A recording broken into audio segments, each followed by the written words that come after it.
Chapter 9. War.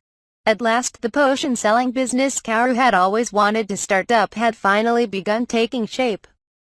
As the effects of what her potions could do began spreading around the rumor mill, the market for them opened in a flash. The Abili Trade Company acted as the seller, sending their main inventory to their branch stores in other towns and consigning smaller stock to local shops where Abili hadn't operated. Those who lived somewhere 5 or more days outside of the shipping territories would need to travel to a town close enough to get the potions before the expiration date kicked in. Considering this, however, it wasn't all that much to ask to fix any injury or sickness that ailed them. They didn't even have to go all the way to the capital. There were also express horses sent out every day to reach those too infirm to move properly or who required immediate aid. They even traveled to those who lived in poor areas, and the fastest horses could reach almost any destination around the country within 4 days. As you can imagine, there were plenty of aristocrats, moneybags, government officials, and soldiers who would be willing to fork over the cash to keep the horses running, just in case anything happened. If nothing did occur and they didn't need such aid after all, they'd be able to sell off the extra potions for cheap to the public, since the potions would lose any effects the day after being delivered. All deliveries made by express horse went through strict regulations. Could the person in question really not make it to one of the other towns selling potions? Was there any chance of them purely trying to sell off the potions to someone else? If it were discovered the recipient was illegally reselling the potions or they were guilty of some other crime, the perpetrator's family, relatives, even their friends and acquaintances would lose the privilege of receiving potions. Such a ban would stay in effect for the perpetrator's lifetime, which would usually result in the perpetrator being murdered by one of their relatives. If it turned out to be a noble trying to twist the distribution of potions in their favor, they'd no longer receive shipments to the territories they controlled, also for the duration of their lifetime. Strangely enough, those types of nobles usually ended up dead after horrible accidents befell them or after succumbing to mysterious illness, which would be when their sons would take over as heads of the households. It went without saying that the nobles who were more decent human beings and shared their potions with the masses experienced a boon of goodwill. The amount of youths with promising futures that had been cruelly taken away due to minor negligences was dwindling. Soldiers could devote themselves fully to their training and duties without concern for injuries, leading to major improvements in their abilities and skills. The people of the royal capital could all somewhat guess where the potions were coming from, but they didn't dare pry into the matter. No one thought they could glean any benefit from trying to get involved. If they did and things went south, it could mean losing potions for good, since they'd have to bear the entirety of the blame for such a grievous crime. They had a pretty good reason to keep to themselves, not to mention that they thought poking their noses where they didn't belong would earn them a visit from the castle soldiers. The amount of sick and injured in the kingdom of Balmor gradually declined, while the birth rate was on the rise. With the previously sick and disabled able to return to work, the budget and personnel needed to run care facilities or provide medicine for individuals like them were on the decline as well. However, Kaoru was sure to warn them that, should anything ever happen to her, they still needed to train people to become doctors or other medical staff that they couldn't normally prepare right away. They had to keep improving their own medical techniques and prepare a budget and other necessary arrangements should the worst come to pass. She had Roland make sure the king understood that loud and clear. Since the capital of Grua lay slightly farther to the east, it took about 6 days by cart for potions to reach the border between Brancott and Balmor, or around 2 to 3 days by express horse. Because as the capital of Brancott lay further to the west, potions could be delivered there if they sent a professional rider on horseback. That way, the kingdom of Brancott was just barely able to receive the prosperity of potions as well. Balmor had long since established strong ties with the kingdom of Acede to the south so they could stand in solidarity against the militaristic Aligo Empire that lay to the west of the two countries. Because they had the good fortune of sharing their northern and southern borders with each other, Acede was also able to receive the blessing of potions. The northernmost parts of Balmor faced the ocean, which stretched all the way from the northeast of the country to the center of the northern border. To the northwest lay the Holy Land of Ruetta, a country roughly one-tenth of the size of Balmor. It was a religious country formed long ago around the area the goddess Celestine had descended from on high to save the people. Though it was a small country, other countries still paid their due respects to Ruetta. But with the goddess not showing herself over the past 53 years, the number of pilgrimages had declined, which meant the amount of offerings the country received had drastically fallen as well. Fishing was the only industry available to them outside their religious influence, and they were slowly losing power as a country. With rumors spreading about the miracles of the goddess happening in Balmor, Ruetta gave the order to have the angel bringing about those miracles brought before them. However, the archbishop of the main temple in the capital replied that they couldn't do so because she wasn't of the same faith as them. While the only response they received from the king was how they couldn't comply because Balmor kept religious and governmental affairs separate. Then came the circulation of the healing potions. After sending their own people to investigate, it was deemed that it was as if the distributors had bottled a fragment of miracle prowess from the goddess herself. And the source of those potions? The kingdom of Balmor. Ruetta believed it was the only place that should be blessed with miracles. At this rate, Balmor would steal away their Holy Land title. With the sense of impending danger weighing all the more heavy on the top brass of Ruetta, the country began concocting a variety of schemes to deal with the situation unfolding before them. At the very edge of the peninsula, which was home to all these countries, was the Aligo Empire, a country that focused its efforts on strengthening its military might. It shared its borders with the Holy Land of Ruetta in the north, the Kingdom of Asid in the south, and even the Kingdom of Balmor along its central borders. Steep mountains stood between it and the other countries, however, which meant the only way to travel by cart was along the northern coastline to Ruetta, or the southern one to Asid. If anyone from Aligo wanted to head directly to Balmor, they would have to traverse the treacherous mountains on foot without even the aid of horses to get them through.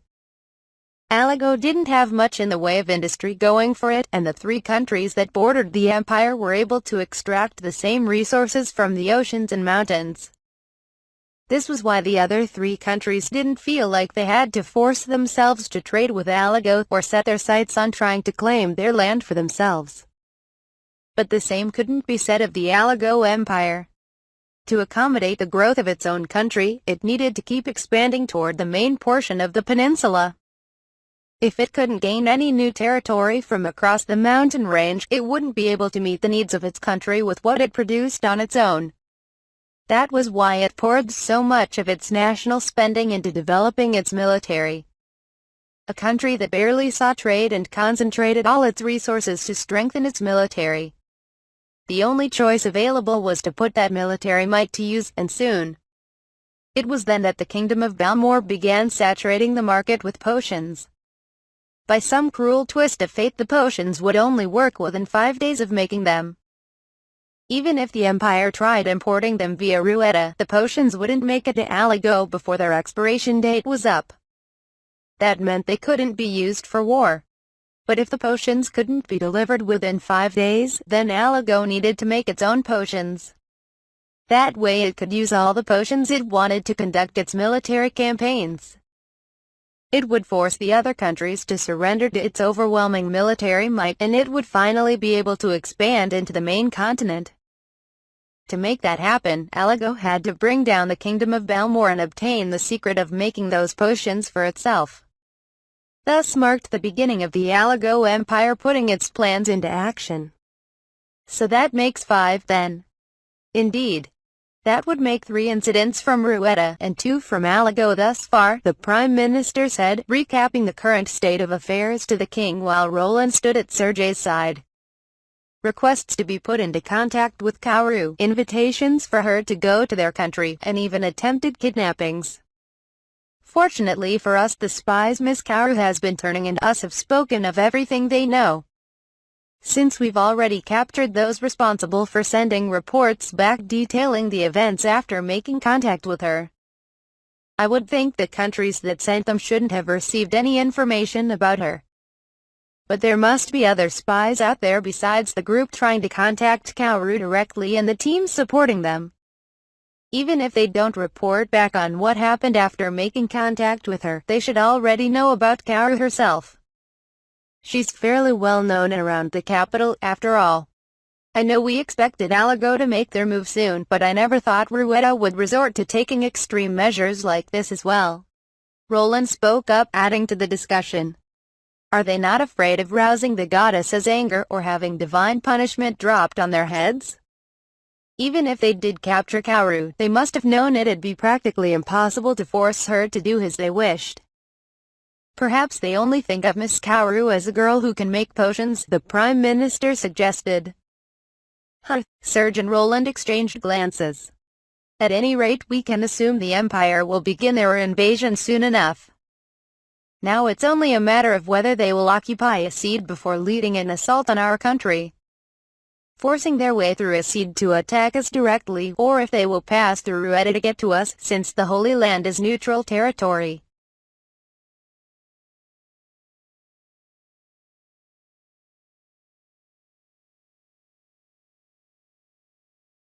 But Ruetta would never allow Aligo's armies to pass through, correct? Their neutrality wouldn't allow such a thing. The question then is if a country backed into a corner would actually respect something like that. You're right. At any rate, we need to send a messenger to Ruetta to warn them of Aligo's plans and to request that they contact us should anything happen. Let's dispatch guards from our own country there as well.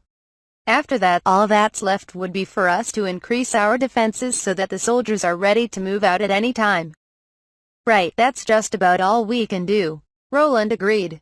At that very moment, the sound of frantic footsteps rapidly drew closer toward them. Potion sales were booming.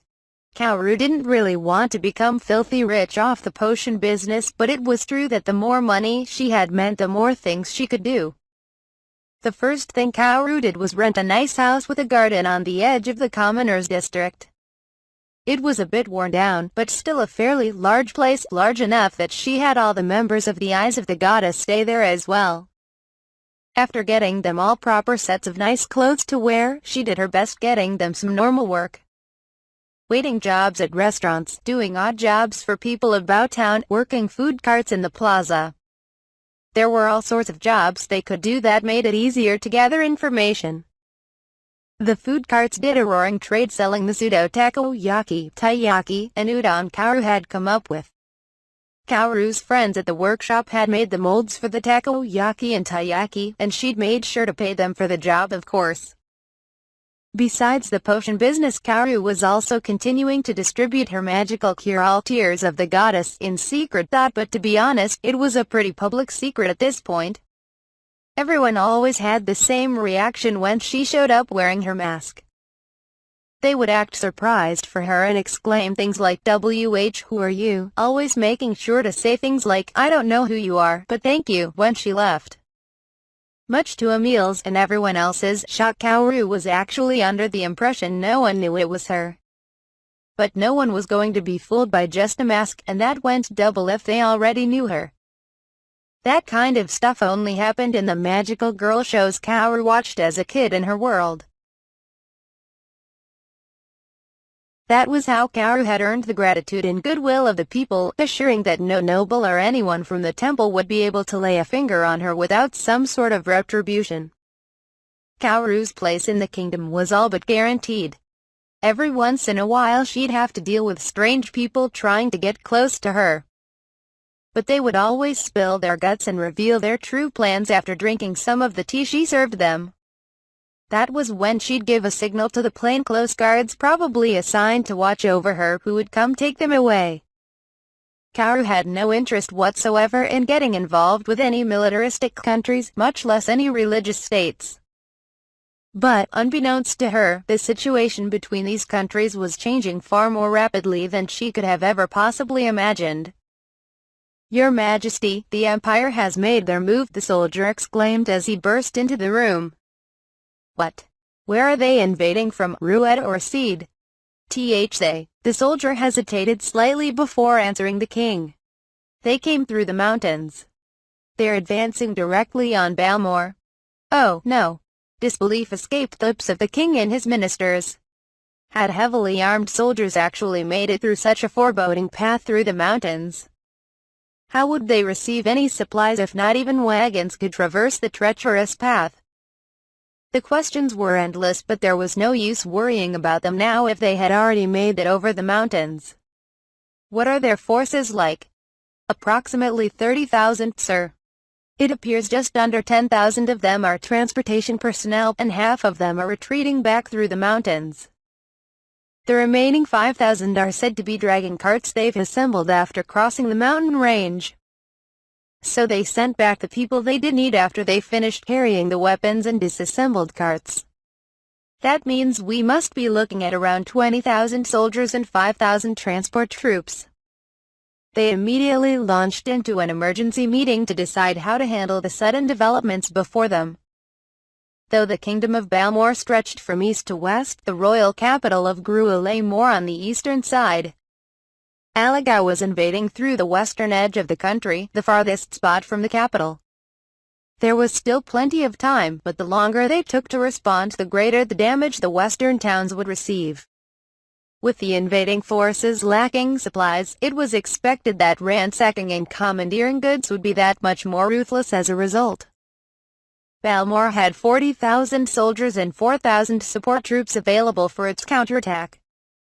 Since the conflict was happening inside the kingdom, Balmor held the advantage when it came to supplying its troops. They could actually use horses, unlike their enemy, and in terms of pure military strength they had double the soldiers of the Aligo forces, all of whom were ready to deploy almost immediately. However, the emphasis was on almost. They weren't exactly the armies you would find back on modern-day Earth, and it would take a few days to gather the resources necessary to send out the troops. No mounted troops and 20,000 soldiers. Do they think they can win with just that? One of the ministers murmured. No, there may still be another 2 or 3 waves of reinforcements crossing the mountains. Half of their transport troops turned back, after all. True. They may not be preparing for a direct assault on the capital, but planning to gain a stronghold by occupying the western territories before slowly advancing on Grua. There's also the possibility that they could throw something simple together using the carts and wagons they seize from the territories they invade. In any case, we should be thankful to have Brancott at our backs. We'll be able to send all our forces west without worrying about what's behind us. Brancott and Asid should both know that Aligo will come for them next if we fall, so it's impossible to think they would betray us. Yes, we can be sure of that at least. The meeting continued after deciding what course of action to take.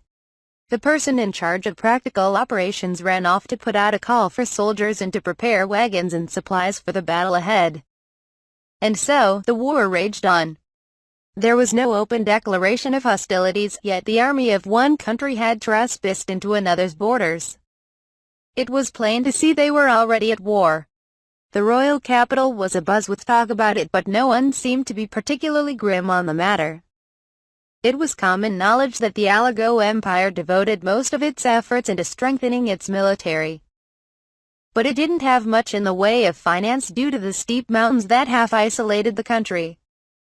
Even its population was smaller compared to the other countries around it. Not only that, but crossing the mountains to invade meant the soldiers couldn't bring horses or any significant amount of weapons with them. So it wouldn't even be able to put the full might of its military to good use.